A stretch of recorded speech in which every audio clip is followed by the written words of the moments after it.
വളരെ പണിപ്പെട്ടു തുടങ്ങിയ ഒരു തെരഞ്ഞെടുപ്പ് സ്ട്രാറ്റജി അതായിരുന്നു മുഖ്യമന്ത്രിയുടെ ബഹ്റൈൻ സന്ദർശനം. പക്ഷേ തെരഞ്ഞെടുപ്പ് ലക്ഷ്യം വെച്ചുകൊണ്ടുള്ള ഈ നീക്കം പൊളിഞ്ഞതോടെ ആശങ്കയിലാണ് സംസ്ഥാന സർക്കാർ ഇപ്പോൾ. മുഖ്യമന്ത്രിയുടെ ബഹ്റൈൻ സന്ദർശനം തെരഞ്ഞെടുപ്പ് പ്രചരണം ലക്ഷ്യമിട്ടെന്നായിരുന്നു ആരോപണം. അതോടെ ചടങ്ങുകൾ ബഹിഷ്കരിക്കുമെന്ന് പ്രവാസി സംഘടനകൾ പ്രഖ്യാപിച്ചു.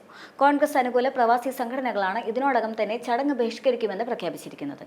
Indian youth cultural Congress Bahrain KMCC, leader study centre, GCC ഭാരവാഹികൾ, AYC ഇന്റർനാഷണൽ ബഹ്റൈൻ തുടങ്ങിയ സംഘടനകളാണ് ബഹിഷ്കരണം പ്രഖ്യാപിച്ചിരിക്കുന്നത്. പ്രവാസികളുടെ ക്ഷേമം വാക്കുകളിൽ മാത്രം ഒതുക്കുകയും പ്രവാസ ലോകത്തെ പ്രശ്നങ്ങളോട് മുഖം തിരിക്കുകയും ചെയ്യുന്ന ഒരു ഭരണകൂടത്തിന്റെ തലവനാണ് മുഖ്യമന്ത്രി. പ്രവാസി ക്ഷേമം ഉൾപ്പെടെയുള്ള വിവിധ ക്ഷേമ പദ്ധതികൾ അട്ടിമറിക്കുക കൂടി ചെയ്യുന്ന സർക്കാരിന് പ്രവാസികളുടെ സ്വീകരണം ഏറ്റുവാങ്ങാൻ യാതൊരു അർഹതയും ഇല്ല എന്നും ശബരിമല സ്വർണ്ണപ്പാളി വിഷയത്തിൽ സർക്കാരിനെതിരെയുള്ള ആരോപണം മറയ്ക്കൽ ഇന്ത്യൻ പാർലമെന്റ് അംഗം ഷാഫി പറമ്പിൽ MP ഉൾപ്പെടെയുള്ള ജനകീയ പ്രതിപക്ഷ ജനപ്രതിനിധികളെ വരെ CPM പോലീസുകാരെ ഉപയോഗിച്ച് ആക്രമിക്കൽ അടക്കമുള്ള പദ്ധതികളാണ് പിണറായി വിജയൻ ആസൂത്രണം ചെയ്തതെന്നും അവർ ആക്ഷേപിക്കുന്നുണ്ട്.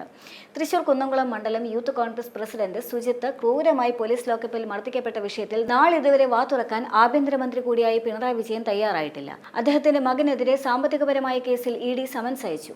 കേരളത്തിൽ യുവജന സംഘടനകളെയും പ്രതിപക്ഷ നേതാക്കളെയും അടിച്ചമർത്തുന്ന പോലീസ് അതിക്രമങ്ങൾ ദിനംപ്രതി വർദ്ധിച്ചു വരികയാണ്. സംസ്ഥാനത്ത് നടക്കുന്ന രാഷ്ട്രീയ അക്രമങ്ങൾക്കും യുവജന നേതാക്കൾക്കെതിരായ കള്ളക്കേസുകൾക്ക് മുഖ്യമന്ത്രി നേരിട്ട് ഉത്തരം പറയേണ്ടതുണ്ട്. സ്വന്തം നാട്ടിലെ സമരങ്ങളെയും പ്രതിഷേധങ്ങളെയും ഭയക്കുന്ന മുഖ്യമന്ത്രി പ്രവാസികളുടെ നാട്ടിൽ സൗഹൃദ സന്ദർശനം നടത്തുന്നത് തികഞ്ഞ പ്രഹസനമാണെന്നും വിലയിരുത്തപ്പെടുന്നുണ്ട്. മുൻപ് വന്നപ്പോൾ നടത്തിയ പ്രസംഗത്തിലെ വാഗ്ദാനങ്ങളിൽ ഒന്നുപോലും നടപ്പിലാക്കിയിട്ടില്ല. ലോക കേരള സഭ എന്ന് പറഞ്ഞ പ്രവാസികളുടെ പേരിൽ ധൂർത്ത് നടത്തുന്ന പരിപാടിയല്ലാതെ എന്ത് ഗുണമാണ് പ്രവാസി സമൂഹത്തിന് അതുകൊണ്ട് ഉണ്ടായത് എന്നും പ്രവാസി ക്ഷേമനിധി പെൻഷൻ കിട്ടാനായി അപേക്ഷിച്ചിട്ട് 1 വർഷത്തോളം കാത്തിരിക്കേണ്ട അവസ്ഥയിലാണ് പ്രവാസികൾ. ഇത്തരം വിഷയങ്ങളിലൊക്കെ ഒരു പരിഹാരവും കാണാതെ തെരഞ്ഞെടുപ്പ് അടുത്ത വേളയിൽ വീണ്ടും കപട വാഗ്ദാനം നൽകാൻ മാത്രമാണ് വരവ്. കേരളത്തിലെ സർവകലാശാലകളിലെ സ്വജനപക്ഷപാതം, ഭരണസിരാ കേന്ദ്രങ്ങളെ പോലും കളങ്കപ്പെടുത്തിയ അഴിമതി ആരോപണങ്ങൾ, പൊതുമേഖലാ സ്ഥാപനങ്ങളുടെ തകർച്ച, വർദ്ധിച്ചുവരുന്ന ജനദ്രോഹ നടപടികൾ തുടങ്ങിയ വിഷയങ്ങളിൽ ശക്തമായി പ്രതിഷേധിച്ചുകൊണ്ടാണ് UDF അനുകൂല പ്രവാസി സംഘടനകൾ മുഖ്യമന്ത്രിയുടെ സന്ദർശനം ബഹിഷ്കരിക്കുന്നത്.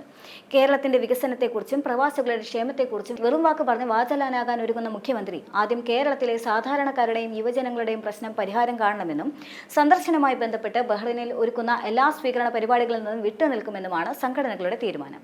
പിണറായി സർക്കാരിന്റെ ജനദ്രോഹ ഭരണത്തിൽ വിയോജിപ്പുള്ള എല്ലാ പ്രവാസികളും ബഹിഷ്കരണത്തിൽ പങ്കുചേരുമെന്നും വിവിധ സംഘടനാ ഭാരവാഹികൾ തന്നെ വ്യക്തമാക്കിയിട്ടുണ്ട്.